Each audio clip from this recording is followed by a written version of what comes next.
¿Qué consejo le darías a un padre que dice, ya no sé cómo hablar con mi hijo?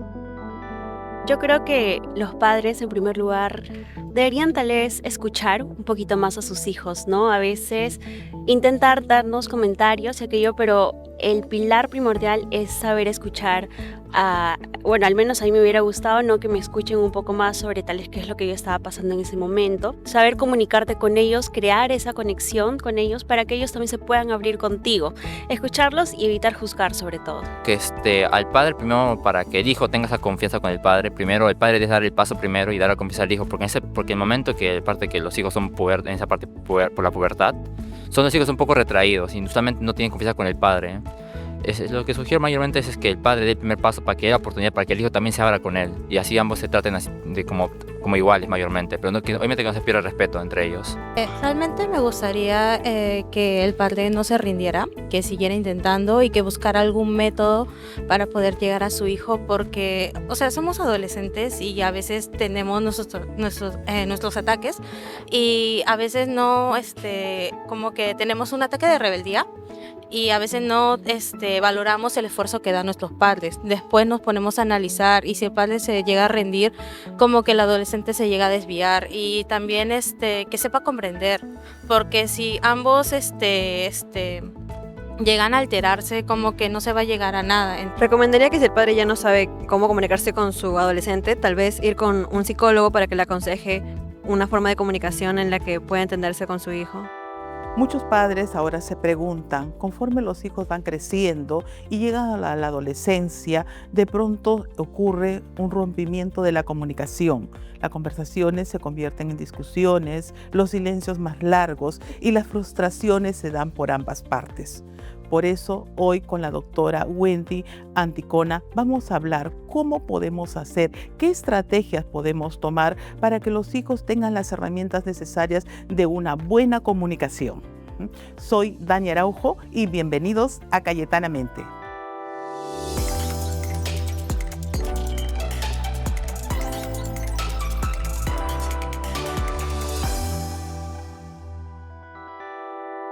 Doctora Anticona, nuevamente mucho gusto de poderla tener en el programa, sobre todo en este tema que es tan candente. A veces no dejamos de aprender como padres cuando estamos frente a nuestros hijos, ¿no? Yo muy agradecida por la oportunidad de llegar a tantas personas. Sobre todo los padres ahora nos están diciendo, ¿y cómo hago? ¿Cómo es que cometo tantos errores con mis hijos, no? ¿Y de qué manera podría yo minimizar esos errores? En primer lugar, tenemos que ser conscientes que ser papá y mamá es una tarea muy difícil y creo yo que en esta época es más porque se le exige más a los papás que en épocas anteriores donde los papás no tenían un rol tan importante en la crianza. Entonces, en primer lugar es eso, ser conscientes de que no es una tarea fácil y que se tengan paciencia consigo mismos en el hecho de ver los errores como una oportunidad de aprender y no para estar echándose la culpa o estar sintiéndose menos o que no pueden. Eso es lo primero, ¿no? Yo creo que acá es importante, primero, nuevamente, el que la vida es un ensayo y error. Entonces, tenemos que ir probando, equivocándonos e ir aprendiendo. Este es un proceso en el que no existe un manual y criar a un hijo, lo que nos resulta con uno no necesariamente va a ser con el hermano, lo que resultó conmigo, a mí como me criaron, no necesariamente va a resultar con la descendencia. Entonces, en primer lugar, tener eso claro, ¿no? Es decir, cada hijo va a ser una historia diferente y voy a tener que estrenarme en ese rol y no es lo mismo criarlo de bebé, de infante, de niño y de adolescente. Es un aprendizaje continuo. Entonces, es bastante dinámico este aprendizaje. Sin embargo, a pesar de tener esa visión de que cada hijo tiene su particularidad, tiene sus propias expectativas y tenemos que ajustarnos a esas circunstancias, hay algunas situaciones en donde por regla general podemos decir, ¿no? ¿Cómo hago para no discutir con mi hijo? ¿Cómo hago para que mi hijo no me rechace? ¿No? En términos generales, ¿qué podemos hacer frente a eso? Yo te diría dos cosas. Uno, cuando se es papá o mamá de un niño, y otro cuando se es papá y mamá de un adolescente. Una cosa nada más. Con el niño es jugar. Eso mejora muchísimo la relación y que en ese juego quien mande sea el niño y quien obedezca sea el adulto. Es la única situación en la que tiene que mandar un menor de edad. Y con los adolescentes es evitar la crítica, el hacer más silencio y no estar viendo lo negativo, sino escuchar a la persona, al adolescente, sin hacer ningún comentario. Y acá quisiera precisar, ¿no? Porque seguramente están preguntándose los padres lo mismo que yo me preguntaría o cualquier persona. ¿Y por qué tiene que ser el juego? ¿Y por qué tiene que ser la evitación de la crítica? Porque es ahí donde, yo no digo que sea la única forma, Claro, sí, sí. pero son momentos potentes de establecer relaciones. La relación que se establece con la persona que yo juego, están, valga la redundancia, en juego muchísimos aspectos del mundo del niño. Forma parte de su mundo. Y sobre todo porque de esa manera suele relacionar el afecto. Es decir, para el niño, quien me quiere es quien juega conmigo. Y para el adolescente, quien me quiere es quien no me critica. Fin de la Quien me historia, respeta. ¿no? Entonces, eso, quien me acepta, no me está criticando, ese me quiere. ¿Por qué digo el juego y el evitar la crítica? Porque se suele asociar eso, el niño y el adolescente, repito, al tema del afecto. Cuando yo siento que alguien me quiere, la relación va fluyendo. Cuando siento que no me quiere, ahí vienen los problemas. Interesante esa situación, ¿no? A veces en consulta comienzan los padres a señalar, pero yo le doy todo, le provengo de cosas, estoy atento, ¿no? Siempre no puede quejarse de nada, ¿no? Entonces aparece una situación, ¿cuál es esa percepción de apoyo que tiene el hijo, ¿no? Lo que para nosotros puede ser el apoyo, ¿no? El cuidado, quizás para el niño no, ¿es así? ¿O para Por supuesto, o sea, ahí está la clave del asunto. ¿Cuál es el error que cometemos? Es que asumimos que como yo pienso, piensan los demás. Para mí, la educación y las tareas es lo más importante, entonces también para mi hijo tiene que ser lo más importante. No es así.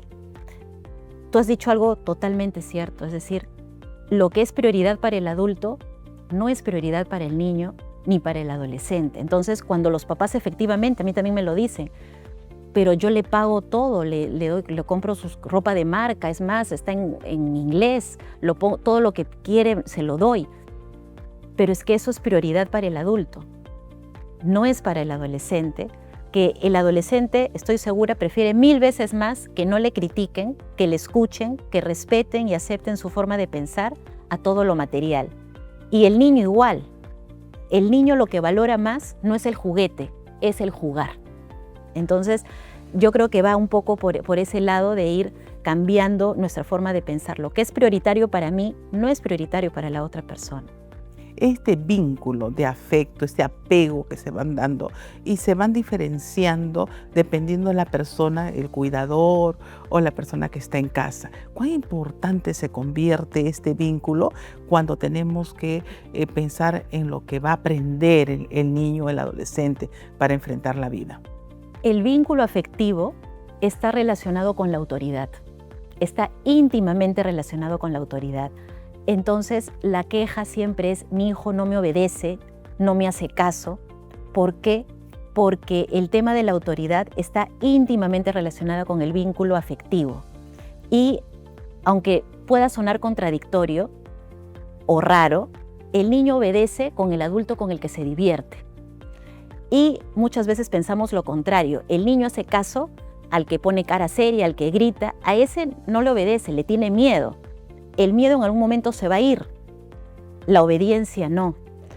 Igual con el adolescente. Entonces yo creo que va por ahí el tema. Y a mí me nace una situación que lo veo como riesgo, ¿no? Las creencias que los adultos tienen, ¿no? Esta situación de que van a proyectar en la crianza de los hijos, ¿no? A veces es muy dañino, ¿no?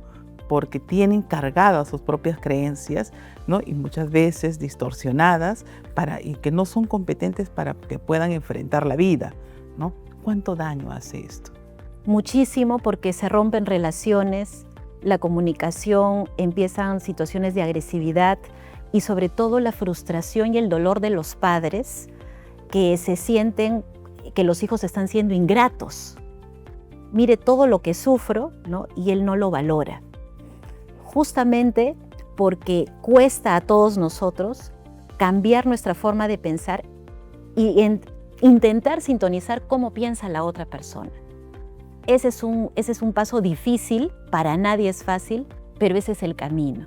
Si yo sigo pensando como pienso y veo que los hechos me están demostrando que no me está dando resultado, por lógica, por sentido común, tengo que cambiar de estrategia, aunque eso cueste ese esfuerzo de cambiar mi mentalidad. Yo creo que ese es un tema importante. El cambiar nuestro pensamiento es todo un camino, pero si no lo ponemos como objetivo, pues no vamos a caminar hacia ese lado. Claro. Doctora Tecona, a mí me gustaría tocar la repercusión que tiene esto en la salud mental, tanto del niño como del adolescente, ¿no? Porque va a tener, ¿no?, un efecto que no va a ser positivo para su desarrollo psicológico. Definitivamente, o sea, como algo que yo estoy notando en la consulta, y no solo en la consulta, en los medios de comunicación, en la vida, es que hay altos niveles de agresividad por parte de los hijos y de los padres. Estamos en una sociedad muy agresiva. Y lejos de eso provocar obediencia, va a provocar todo lo contrario, ¿no? Todo lo contrario. Entonces se van a romper límites, se va a romper el respeto, se va a romper la comunicación, se pierde, no se gana nada. Y muchas veces surge estas situaciones de que los chicos, como no se sienten aceptados ni respetados, entonces empiezan a distorsionar este tema del poder y a romper normas, Entonces, como tú no respetas como yo pienso, entonces yo empiezo a hacer todo lo que está prohibido, en el colegio, en la casa, y por eso es que en la consulta recibimos tantos problemas de conducta de todo tipo, porque como el ser humano necesita ejercer poder. Desde que nacemos, el bebé nace, llora y está recibiendo el pecho. Ya ejerció poder. Es decir, el poder es una necesidad psicológica nuestra. Tenemos que buscar un espacio saludable en el cual ejercerlo. Cuando no se nos da esa posibilidad, entonces empiezo a buscarlo por lugares y de formas totalmente inadecuadas. Claro, porque se tiene que buscar un escape, por decirlo de alguna forma, ¿no? Así es. Y de ahí viene la situación cuando muchos adultos dicen, no me faltes el respeto, ¿no? Y entonces el niño o el adolescente dice, no te estoy faltando el respeto, ¿no? Porque para la percepción del adulto ha roto con esta precisiones que tiene, ¿no?, sus reglas, y para el hijo no, para él la comunicación debe ser diferente, ¿no? Importantísimo, me ha gustado mucho lo que dices porque son cosas cotidianas. Esto es algo muy frecuente. La autoridad se pierde cuando pierdo los papeles. Cuando yo me pongo de tú a tú con el niño, con el adolescente, ya perdí autoridad. Entonces, a veces hay la idea falsa de que eso es que yo estoy ejerciendo autoridad porque yo estoy envalentonada y te levanto la voz y empiezo, ¿no?, a confrontarte. No, ahí ya perdí autoridad. Yo no me puedo poner al mismo nivel porque el decir eso es como si yo fuera su hermana, su amiga, su compañera de salón. Yo no puedo estar así. Se supone que el papá, la mamá está aquí y los hijos están acá. Hay una relación, tendría que haber una relación de autoridad, no de dictadura, no de abuso de poder, pero hay un tema, hay jerarquías. Cuando yo empiezo a ponerme de tú a tú, entonces ya yo bajé aquí y ya no hay respeto, pero quien está promoviendo esa falta de respeto sin querer es el propio adulto con esa actitud de perder los papeles, que es lo primero que nos sale. O sea, a ver, esto que estamos conversando no es nada sencillo de hacer. Cuesta muchísimo, pero obviamente es un entrenamiento. ¿Por qué? Porque lo que natural e instintivamente nos nace es eso, el hacer el careo, ¿no? Y el usar la agresividad verbal o física. Entonces, este tema de cómo abordar esa situación requiere un entrenamiento en el que ya no podemos estar en automático. Uh-huh. Y volviendo un poquito a la afectación que tiene, ¿no? Entonces encontramos hijos deprimidos, encontramos hijos miedosos, ¿no? Encontramos hijos que no confían en sus padres, Y esto es una situación que necesita ayuda, ¿no? Yo te podría decir algo. Al menos lo que yo he ido notando a lo largo de los años en la consulta de psiquiatría de niños y adolescentes es que a lo largo de los años ha ido cambiando el perfil. Yo creo que lo que tú estás mencionando, es mi percepción, era con los chicos de antes, que venían efectivamente con fobias, con temores, con baja autoestima, que no hablaban. Ahora, de un tiempo a esta parte, yo lo que noto es que el perfil que llega es otro. Es el que empieza a escaparse de la casa, a quien se empieza a hacer cortes, a quien ya no va al colegio, empieza a romper normas. Entonces, ese es el pan de cada con día. una situación más grave. Por supuesto, porque ya no es un tema solamente interno, sino que ya empiezo a tener problemas con el entorno. Incluso hasta temas que van más allá, que se judicializan. Entonces, lo que yo voy notando es que este tema, más que todo en esta época, donde los límites, ahora los papás, antes los hijos tenían miedo a los papás, ahora los papás tienen miedo a los hijos, ¿no? Todo se ha puesto, ¿no? Entonces, ahora lo que yo noto más que todo es que se empiezan a romper las normas, que ya no existe lo que es la palabra autoridad, y por eso es que lo que intento construir o compartir, que construyamos entre todos, es o reconstruir la palabra autoridad, que se ha venido dándole una connotación muy negativa, ¿no? Y que se hizo en algún momento en la época un abuso de autoridad de los padres y de los profesores, hay que decirlo, antiguamente, pero nos hemos ido, creo yo, al otro extremo, donde ya no existen figuras de autoridad. Ya no existe. Entonces, eso es un poquito la tarea, por eso agradezco mucho este espacio de ir viendo ese tema. Bueno, que tengamos esa oportunidad, porque ahora podemos decir, ¿no? Y entonces, ¿cómo debe ser la cohesión familiar? ¿Cómo debe ser la adaptación familiar? ¿No? ¿Cómo debemos asumir en este nuevo panorama la comunicación familiar? Yo lo que veo, repito, tiene mucho que ver, muchos factores, pero también el tema de la edad en la que están los hijos, ¿no? Yo nuevamente repito, soy una defensora del juego. Soy una defensora del juego. Tiene efectos múltiples y muy poderosos. Necesitamos jugar, y jugar en el sentido de juegos creativos, no juegos tanto de normas que pierde y gana, sino crear, que el niño empiece a crear, que haya humor de por medio, que el adulto se divierta, se entretenga, disfrute. Que el juego fuera el medio para el fin, que es la cohesión. Así es, ¿no? Y en el caso de los adolescentes, el tema de la conversación, aprender a conversar. No sabemos conversar. Lo que queremos es que la otra persona diga lo que yo quiero escuchar. Y eso no es conversación. Entonces, y sin ir más lejos, que ya no hay comunicación. Claro, ¿no? Entonces yo veo que va un poco por esos rumbos. ¿Qué estrategias entonces ahora podríamos señalar, ¿no?, a los padres, viendo un nuevo panorama, viendo una nueva generación, ¿no?, viendo otro tipo de necesidades y exigencias que tienen los hijos? Estamos en una situación económica difícil y creo que se está poniendo por encima de todo al dinero que hay que dar a los hijos y no el tiempo y qué se hace con los hijos. Eso es lo que yo veo en primer lugar, ¿no? Los hijos lo que más van a valorar no es lo que papá y mamá les dé materialmente, sino la relación que tienen con ellos. Y las relaciones se construyen. Y eso es lo que yo considero, que en primer lugar no estén las necesidades materiales, académicas del hijo, sino la relación. Necesito construir esta relación día a día. Y eso cambia todo. No poner que el dinero es importante, sí, pero no es lo más importante. Eso yo empezaría por ese tema, y eso lo empieza a cambiar todo, porque cuando yo pongo en primer lugar la relación, mis decisiones cambian, mi forma de hablar cambia, el tiempo, cómo lo distribuyo cambia. Una cosa es que los padres amen a sus hijos, y otra cosa es que los hijos se sientan amados y se sepan amados por sus padres.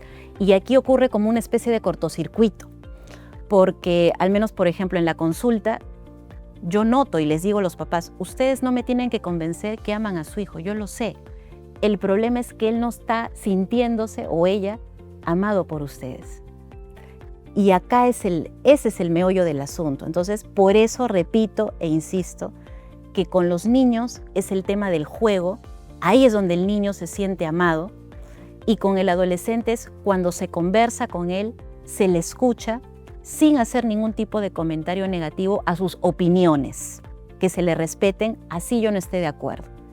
Y entonces va por ahí la situación. Ahora, hay situaciones en las que obviamente ya estas cosas se salen de su cauce, empiezan a ya surgir problemas en lo que es la vida diaria en cuanto a nivel familiar o a nivel escolar, a nivel social, en donde ya el diario vivir empieza a alterarse, y muchas veces ya es el motivo por el cual también acuden a la consulta, en el caso mío de psiquiatría de niños y adolescentes, ¿no? Porque ya es una situación que se vuelve insostenible, ¿no? Eso también es importante el poder detectar, porque también muchas veces necesitamos una mirada externa para que pueda ver con cierta objetividad la situación. Y obviamente todos siempre tenemos cosas nuevas que aprender, entonces también ese es el otro punto para poder tenerlo en consideración. Y yo creo que eso es un factor muy importante para la motivación de cambio, ¿no? Cuando sienten que puede haber una posibilidad, ¿no? Muchísimas gracias, doctora Anticona. Yo creo que con ello muchas personas van a tener en cuenta que el cambio está en ellos, tal como usted lo señaló, ¿no? Y no es simplemente cambiar las circunstancias, sino decidir hacerlo. Así es. Así que bueno, muchas gracias nuevamente por la oportunidad. Igualmente, muchas gracias. Les brindo un dato importante. ¿Saben ustedes que en psicología existe un fenómeno llamado boomerang? Esto es cuando uno quiere dar un mensaje y el efecto que ocurre en este mensaje es exactamente lo contrario, ¿no? Por ejemplo, de pronto queremos motivar a nuestros hijos y les decimos, haz las cosas, planifica para que te organices y se haga esto perfecto. Sin embargo, él puede estar cansado, agotado, y lo que está ocurriendo más bien es que él se aburra, se fastidie, se moleste y no logramos motivarlo. Por ello es importantísimo que antes de dar un mensaje tengamos en cuenta cuál es la condición, escuchemos primero, veamos cómo va a afectar nuestro mensaje y de esta manera podamos cuidar la salud mental y no cayamos en el boomerang. Bien gustosamente para responder las preguntas. Tengo la pregunta de Rosa de Lima, dice, mi hijo me dice, no entiendes nada. Cada vez que lo confronto cuando creo que se equivoca. ¿Cómo no tomar una falta de respeto a esta situación? Bien, Rosa, en realidad tenemos que tener en cuenta que desde tu perspectiva podría asumirse como una falta de respeto, pero es importante tener en cuenta cuál es la percepción que él tiene, cuál es el punto de vista. Por ello, se hace relevante escuchar, buscar comprender el punto de vista de ambas partes y seguramente ahí se encontrará en ese diálogo la posibilidad de desestimar que esto podría ser una falta de respeto. Tengo otra pregunta de Luis Ponce, quien dice, desde Trujillo, nos pregunta, ¿qué hago si mi hija solo se comunica conmigo por mensajes y nunca cara a cara? Muchas veces los padres tenemos expectativas y creemos que cierto tipo de comunicación podría ser la ideal. Sin embargo, tú mismo estás señalando que hay una comunicación. Esta quizás no sea la suficiente, quizás no sea la necesaria para poder establecer un vínculo. Esto implica, a su vez, que hay una falta de habilidad para poder establecer este vínculo. Es importante desarrollarlo y seguramente que las cosas irán mejor. Una siguiente pregunta es de Pamela, quien desde Arequipa nos dice, siento que mi hijo me habla con sarcasmo todo el tiempo. ¿Cómo mantener la calma? Realmente, Pamela, esto es bastante difícil. Difícil en el sentido que necesitamos nosotros mismos desarrollar ciertas habilidades de afronte que nos permite ante situaciones parecidas comenzar a tener y visualizar las cosas con calma para poder responder. Primero es escuchar. analizar y luego responder, ¿no? Recordemos que nuestra forma de percibir las cosas, nuestras ideas, nuestros pensamientos van a direccionar nuestras emociones. Entonces es importante hacer este cambio para que a partir de ello nuestras emociones también sean positivas. Todas las semanas tenemos con mucho gusto la oportunidad de contestarles sus preguntas y síganos haciendo comentarios que permite determinar en qué medida podemos direccionar su salud mental. Recuerden que la comunicación con los hijos se hace relevante cuando nosotros nos damos la oportunidad. Recordemos que la comunicación no solamente implica estar dialogando, también los gestos, la percepción que nosotros podemos tener, el tomarles atención en esas características o conductas no verbales podría implicar un elemento básico para entender lo que el otro está pensando. ¿Sí? Con la doctora Wendy hemos podido determinar que hay estrategias bastante sencillas que nosotros podríamos tomar en cuenta para mejorar la comunicación. No olvidemos que el vínculo afectivo es la herramienta principal. Síganos viendo por nuestro canal Cayetano.plus y escucharnos por Spotify.